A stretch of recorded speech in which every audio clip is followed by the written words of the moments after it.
Thank you very much. It's great to be here, and I'm very honored to have been given the opportunity to speak to you today.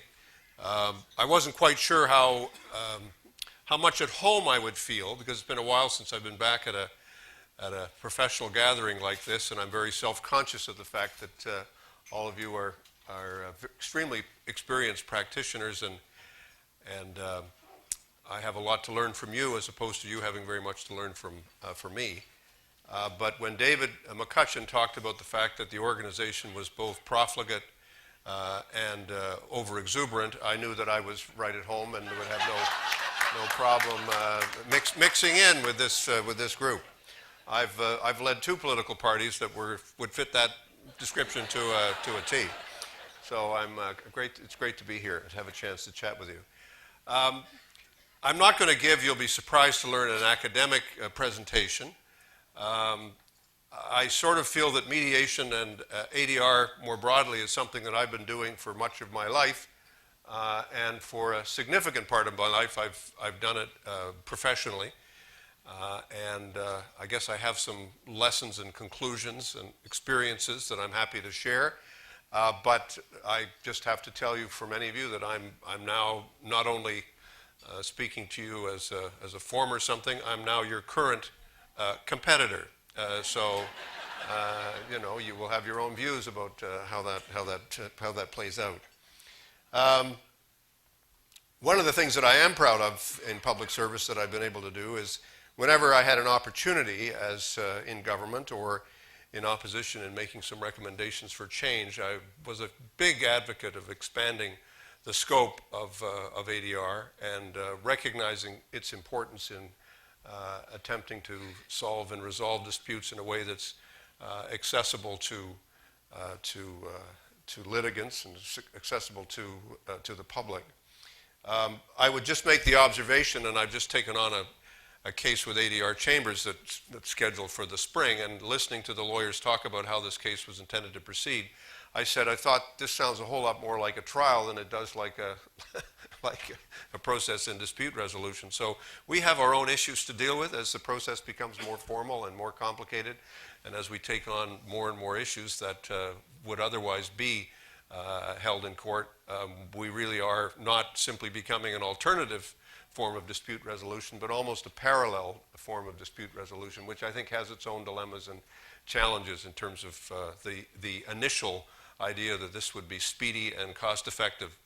Sometimes one feels that it's tending in the other direction, which, as a practitioner, hey, you know, I tell you a story. When I took on the case of the free trade lumber file when I was a lawyer at Goodman's many years ago, and I was explaining to my mother the complexity of this case, and she'd been, you know, married to my father, was a diplomat, was sort of, you know, very much following it and aware of it, and she said, "This is terrible." She said, "This could go on forever."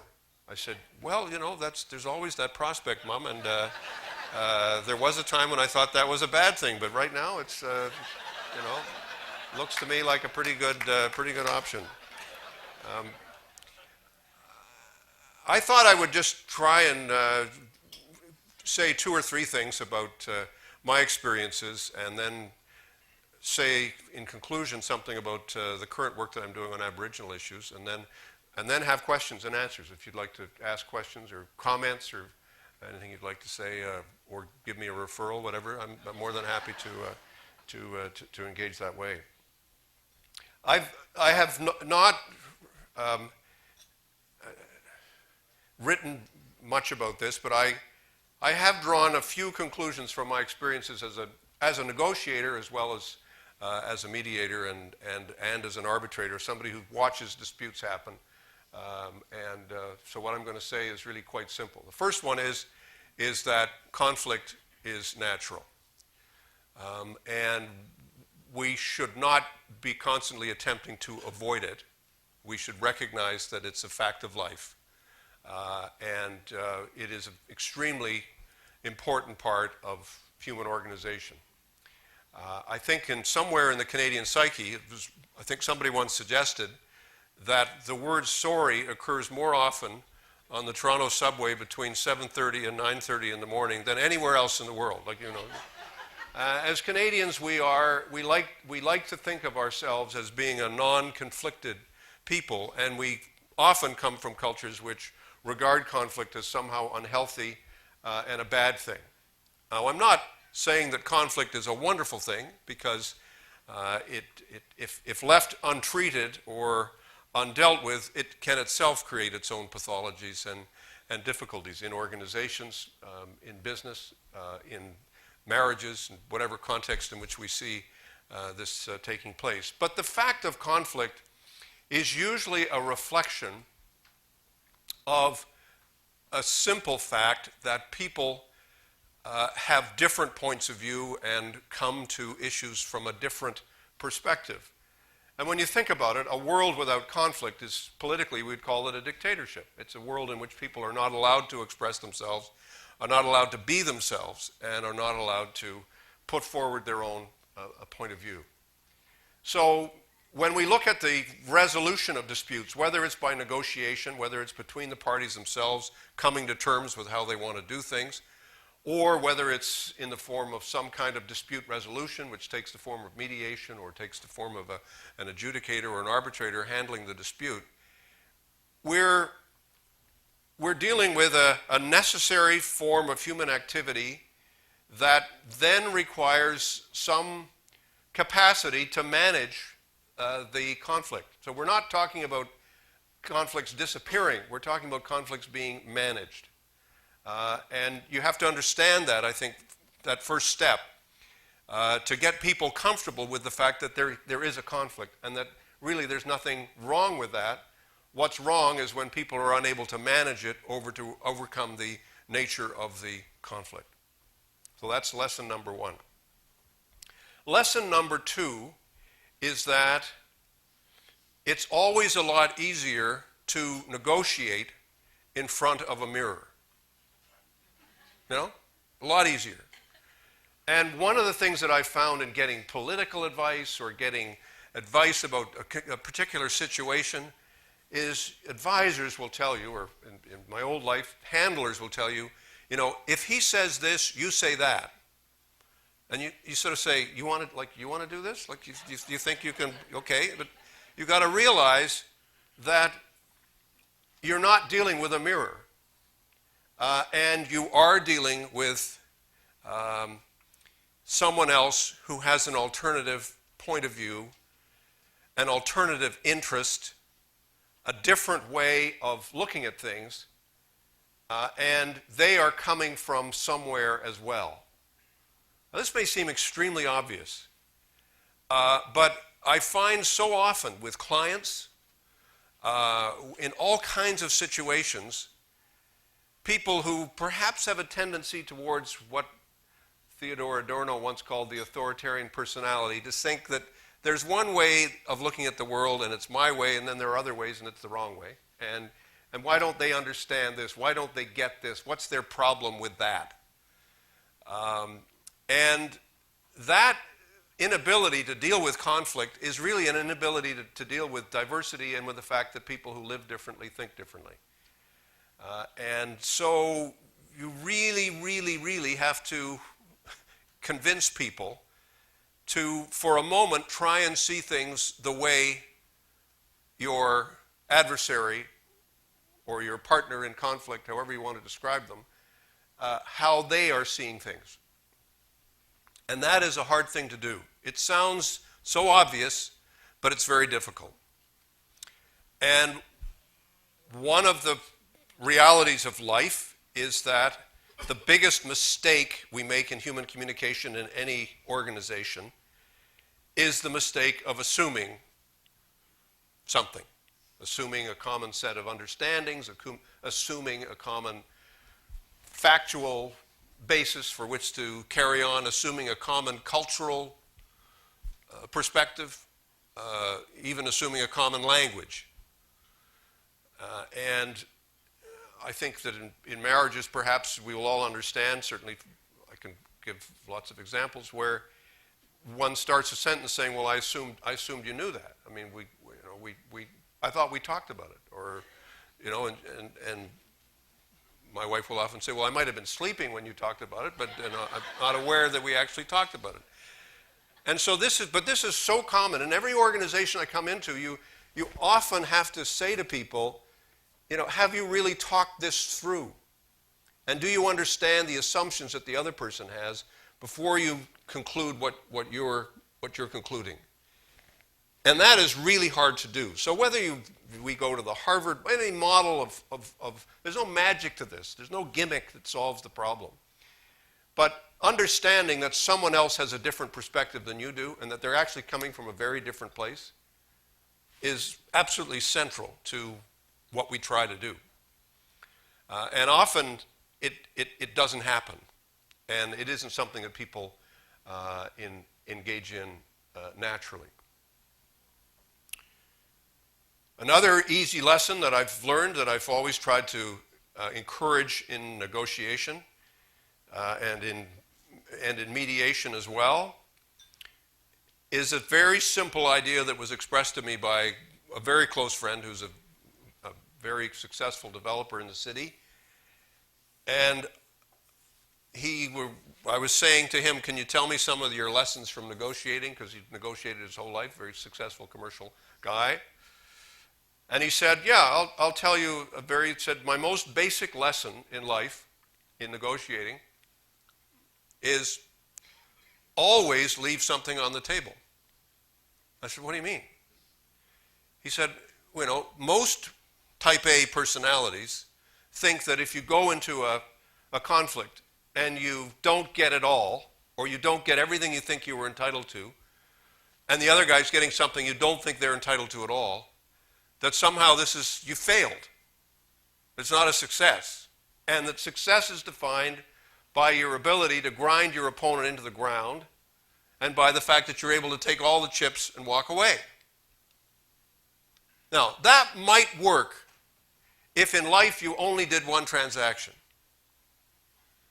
A, and B, it might work if you go through life not giving a darn about what your reputation is. But if you're concerned about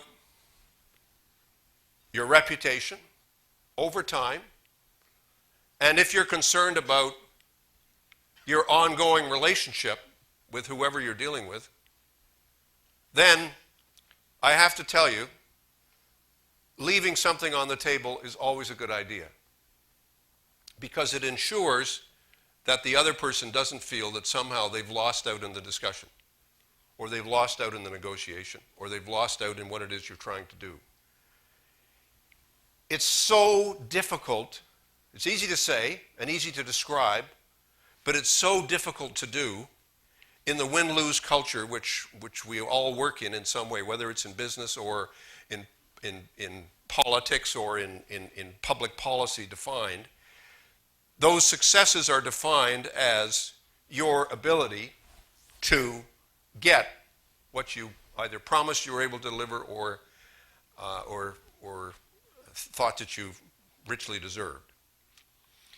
And connected with this is another simple lesson, which is never ask your adversary to do something which they in fact can't really do.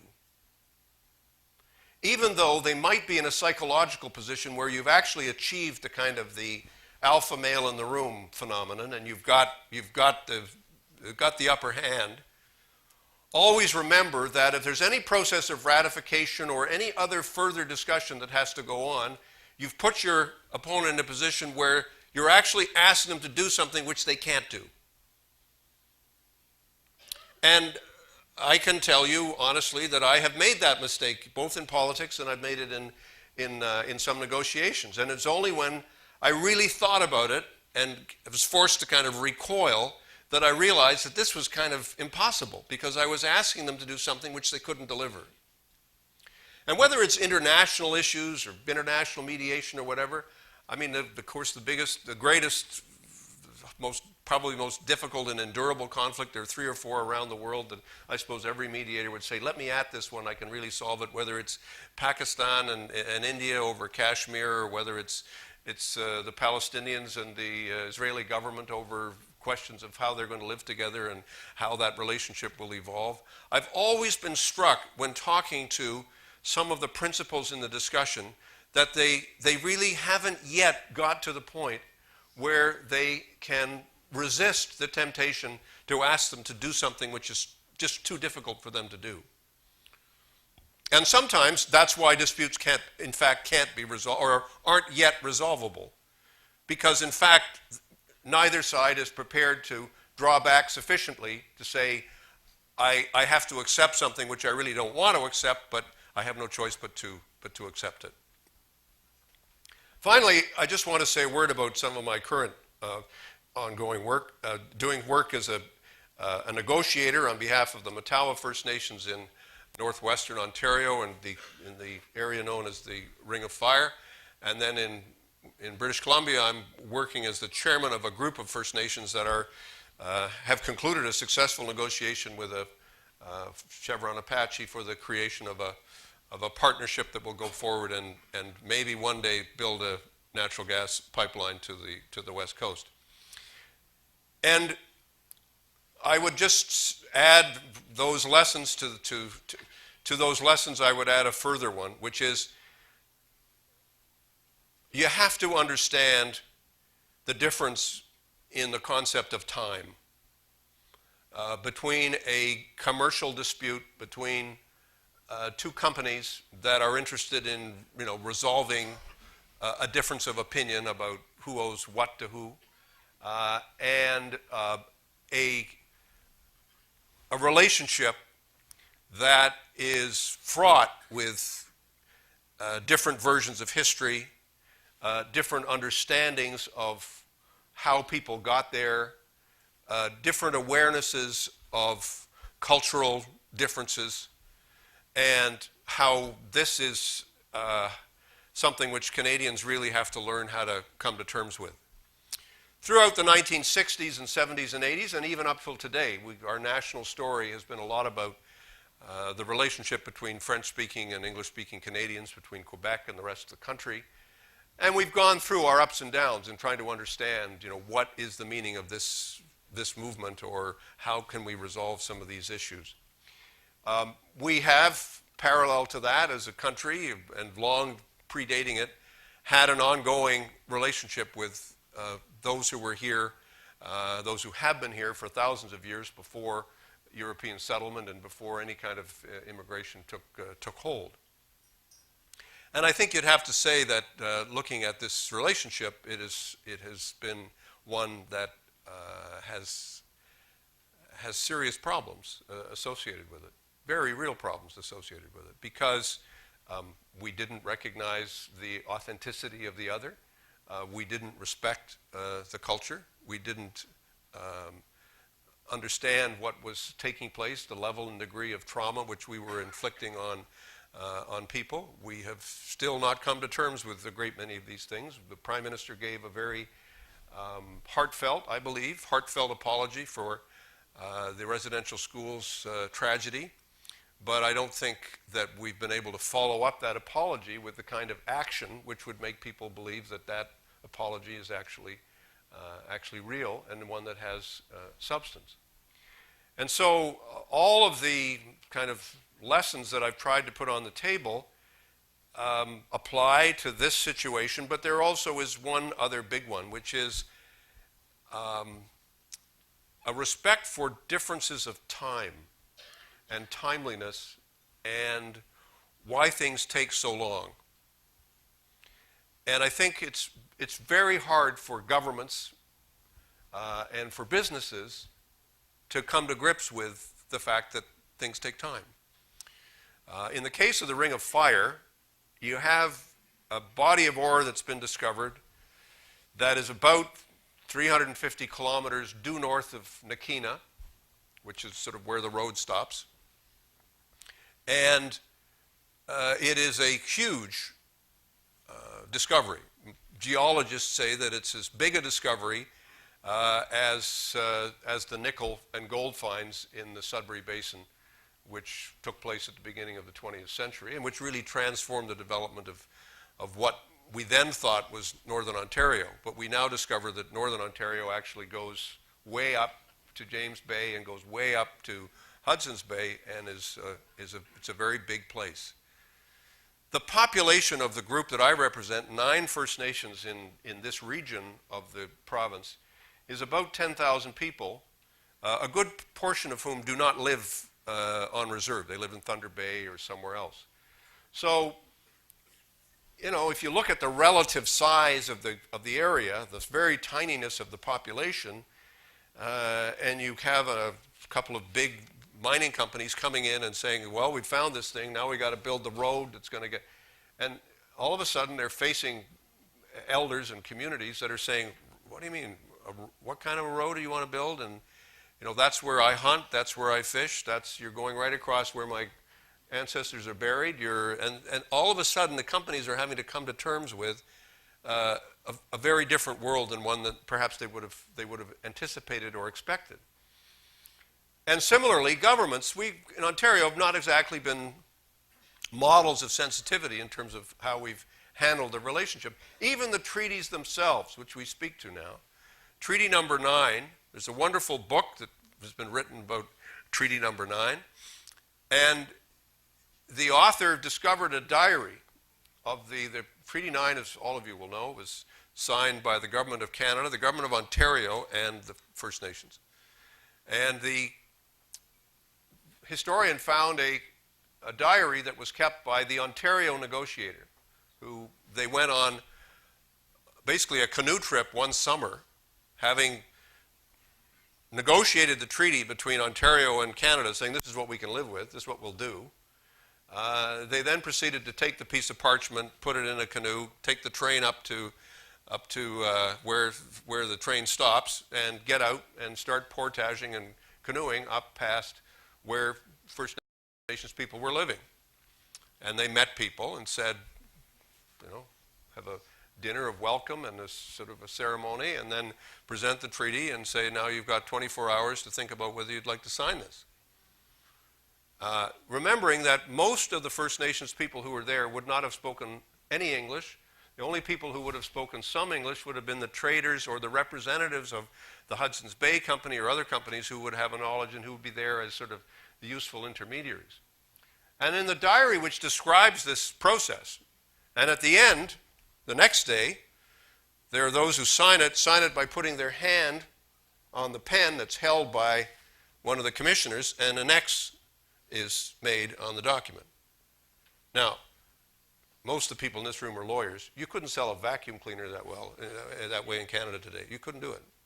But that's how Ontario and Canada took possession of an area of Northern Ontario that is bigger than much of Western Europe. So we really got to come to grips with this relationship. It's a classic case of a misunderstanding based on an understanding. The Aboriginals' interpretation of the treaty is that they agreed to share the land. And they said there was an act of generosity on our part. We agreed to share what we had, but what we had, we didn't really have. It belongs to the Creator. And we agreed to share it. And the classic case of the lawyers for the Crown is that, well, no, actually what you did is you ceded the land, because that's the word that was used, and you've given up your claim to the land, in exchange for which you get $5 a year, and you get to live on a tiny reserve somewhere that we've set aside for you. That's what you agreed to. So, I mean, is this the agreement to which we're going to hold people in 2013 and 2014? I don't think so. I think we realize it's interesting, actually, the two provinces that have made the most progress in establishing new relationships with First Nations are Quebec and British Columbia. Because, totally ironically, those two provinces refused to sign, in the old days, in the 19th century, they did not want treaties, because they didn't want any legal relationship to be established. They didn't want any fiduciary obligation of the Crown to be set out. And they simply wanted to say the whole thing belongs to us. We're not going to give up anything. So that attitude, which was in today's world totally unsustainable, in my opinion, had to collapse in Quebec in the face of Supreme Court decisions and in the face of the provinces desire to say, well, we want something in the North, so we're going to have to sit down and negotiate a modern-day treaty, which is what the two James Bay Agreements are about. Modern-day treaties in which First Nations have far more rights, far better share of the wealth, far better access to the things that they want than they do in the province of Ontario.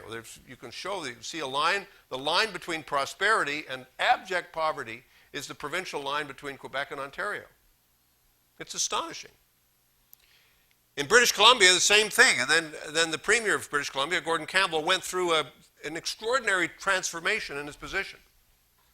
Where having campaigned in a referendum against the notion of Aboriginal rights, he then turned around and said, no, I guess this has got to happen because it's the only way we can establish a relationship among equals that's actually going to be more sustainable and have more strength than the alternative. And so now British Columbia is ahead of a lot of other parts that have the numbered treaties that actually in some ways are getting in the way of making the kind of progress that we need to make. So one good thing about the time involved is that my work as a mediator will continue for a considerable period of time. That's the good news. The bad news, I have to work at Ontario government rates, which is not so fantastic, but that's the way it goes. Anyway, I just thought I'd give you that insight into some of the things I'm doing. I'm happy to answer any questions if you have them. I realize I've taken up a bit of your time, but want to thank you very, very much for giving me the opportunity to speak to you today. Thank you so much. Appreciate it. Well, I think the climate is changing. My own sense is that the good news for me is that one person who really gets it is the Premier. And she does. She understands it. She feels it. And she's a mediator and a problem solver. And she understands that some of the other ways of doing business are simply not going to work and are not sustainable. But I think we have to go beyond that, and the challenge always in government is, certainly from my experiences, how do you get things to go from the Premier or the Cabinet or the caucus or the government to being really embraced by all the levels of the public service, and that I think is a bigger challenge. I do see business changing. The other thing I see is that governments are changing around, and the attitude within First Nations is also changing. I find that there's a much greater willingness to discuss economic issues, much greater sophistication in terms of looking at models of ownership and full participation and taking responsibility. And I think everybody, not everybody, but I think most people realize that the current relationship is actually really unhealthy. Unhealthy levels of dependence, unhealthy levels in many cases of illness and of drug abuse and other forms of sickness. And these things are just not sustainable. I mean, one of the big challenges we have in the Ring of Fire is how do we get communities in a position where they're ready to engage in a world where you can't get a job if you're not clean. And you got to say, well, this is part of what needs to happen. And so, and again, it's going to take time, and there's going to be trial and error, and it's not going to be perfect, but it is something that we really have to do. I look at this as an issue of justice without the romanticism, because these are huge human problems that are not readily solved, and that we have to be very realistic about the level and degree of the challenge that's there. Somebody said to me the other day, well, there's this word that they use in development politics called capacity building. It's become one of the great buzzwords of all time. We got to develop capacity. And a lot of people say, government people will say, I have like 50 civil servants in a room and say, we have to develop more capacity. And I'd say, well, what's your capacity? They don't like to hear that. I said to say, you've got a cultural incapacity. You don't understand. If you go north of Nakina, you go into communities, most of the people who are over the age of 50, English is entirely their second language. I don't think most Ontarians understand that. I don't think that people realize that these communities have lived in almost total isolation until very recently, and now they've come to terms with radio and television, other forms of communication, but elders are not comfortable speaking English in many cases. We have almost zero language capacity in the government of Ontario to talk to people in their own language.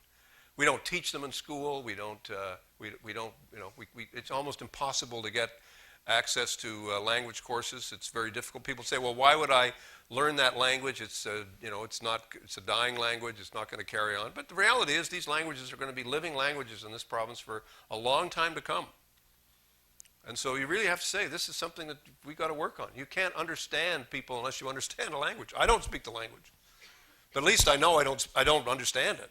And I also know that when I come into a room and there's 8 people sitting around a table and they're all speaking Ojibwe and they're all laughing like crazy, I'd like to know what the joke is. You know? I mean, I'm that kind of guy, and I really want to know, like, who exactly are you laughing at here? I want to understand this. I get very worried when that happens, you know? Sir, back there.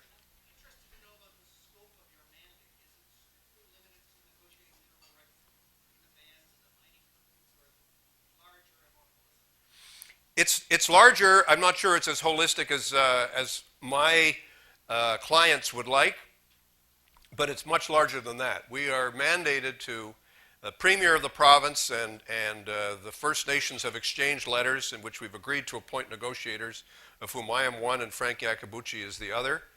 There's nothing tougher than negotiating with a former Supreme Court judge, and you say, well, there is this decision. He said, I know that decision. I wrote that decision. And this is what it means. It doesn't mean that. It means this. It's not easy, and particularly when he was my teacher in law school 35 years ago, so it's a little hard.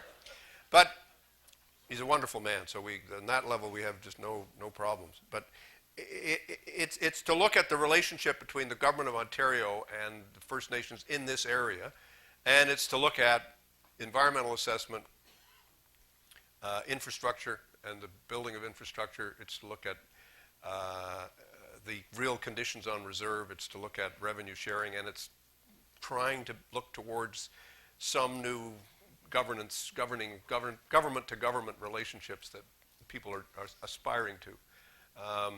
And we haven't got the framework agreement signed yet, so we've been at that for about 3 months. So it's negotiating with the government, all the ministries, and my advantage is I know something about where the ministries are coming from and what their institutional perspective is, and dealing with 9 First Nations, all of whom have very different perspectives and different experiences. A gap between a difference of opinion, sometimes of perspective, between the First Nations that live on the highway and Highway 11, between Thunder Bay, Nipigon, and Hearst, and the communities north, which are fly-in. 5 of the communities are fly-in communities. There's no road access.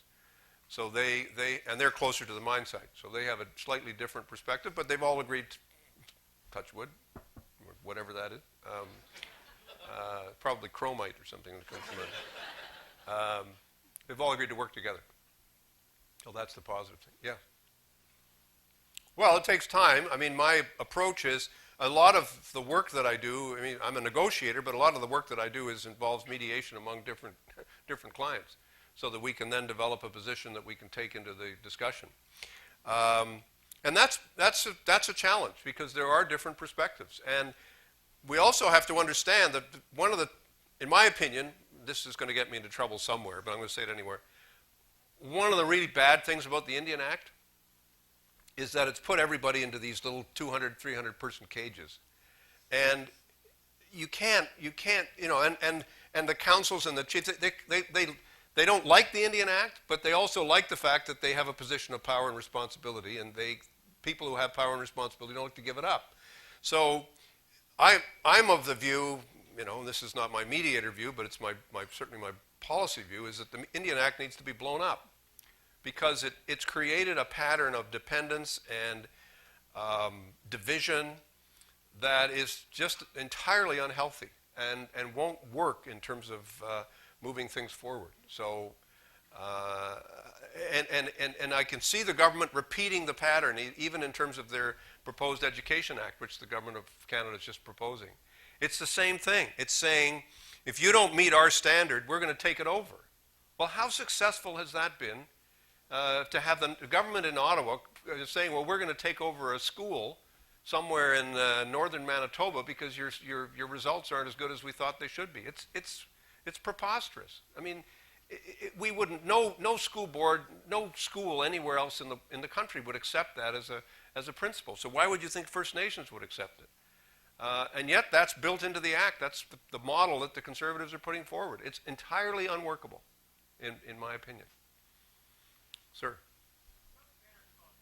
Well, I'll tell you a couple of funny stories. Again, I'm not supposed to tell them, but Mr. Chrétien phoned me, and you know, there'd been some speculation about this, what would happen in Birdchurch, and the First Nations proposed 5 names, and I was one of the names, and he phoned me up and said, your name's on the list. He said, we'll take you. I said, well, thank you very much, sir, and what would you like me to do? He says, well, your job is to get us off the front page of the New York Times, okay, and you make sure nobody gets killed.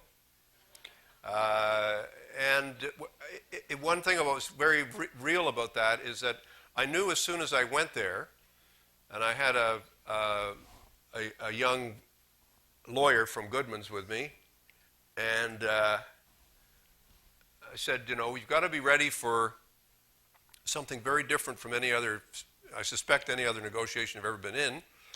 This person had never been on a reserve before. I said, we arrived about 3 o'clock in the afternoon. I said, we're going to be here for about 12 hours.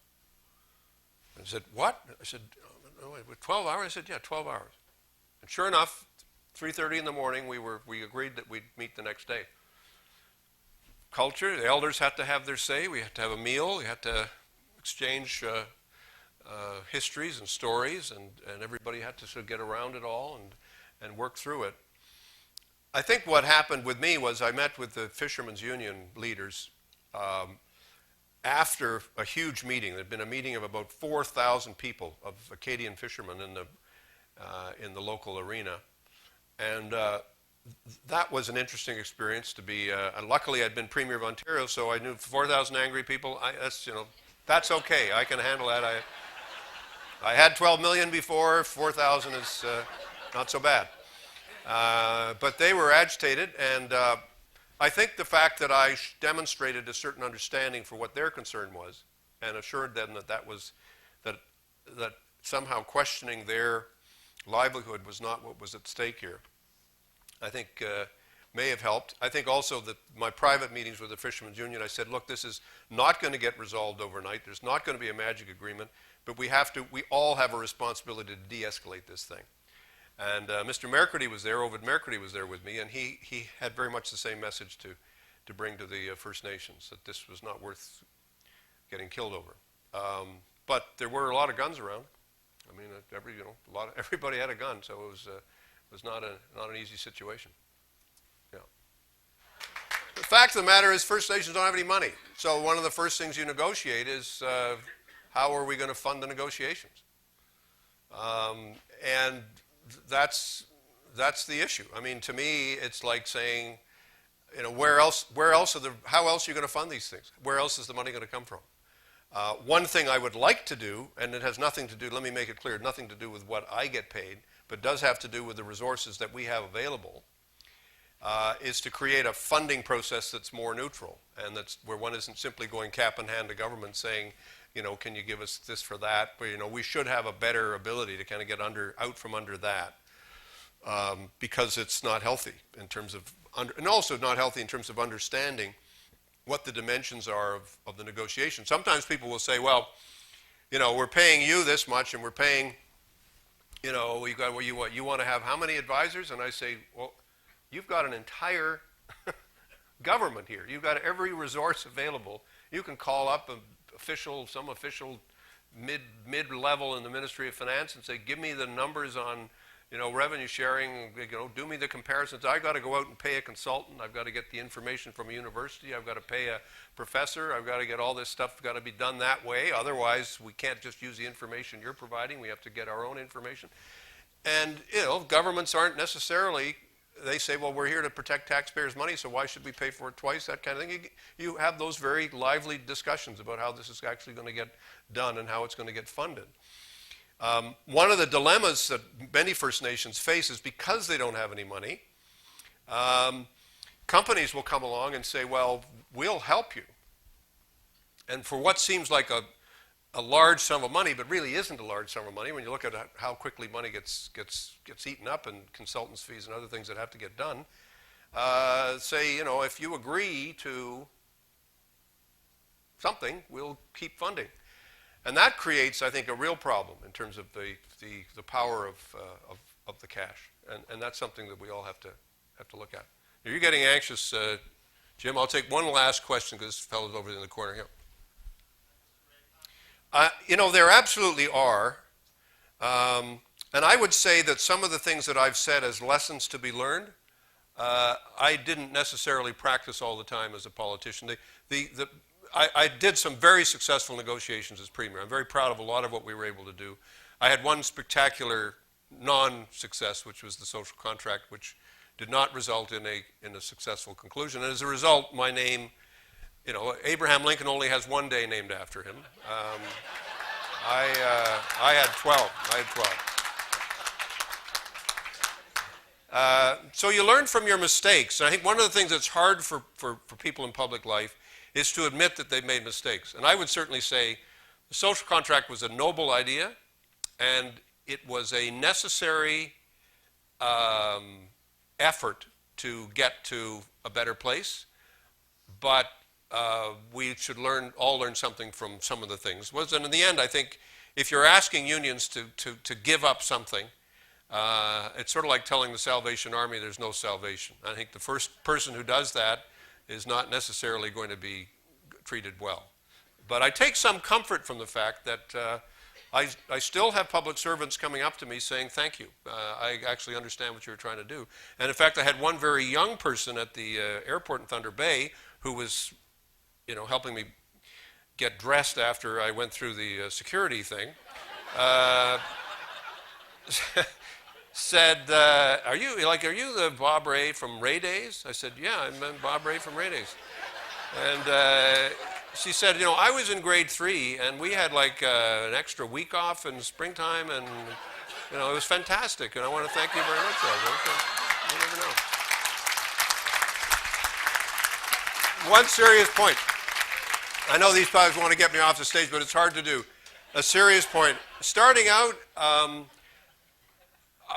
a great believer in one thing that I think is just be very personal for a moment. I stepped aside, you know, so Justin Trudeau could have a chance to run and become the leader of the party. And some people say, "What did you do that for?" And I said I did it because I think it's time that the next generation has their place. And the baby boom generation hangs on a long time, and we're not going away quickly. You can see a lot of these people here. They're half of them are on drugs and different things, and you know, they're all highly medicated, and you know, but they're not quitting. They're going to keep on going. So my advice to younger people is take stage. Don't wait. Don't wait for anybody to ask you. You got to step in and don't be afraid to be brash and make mistakes, and that's how you learn your own lessons going forward. Thank you.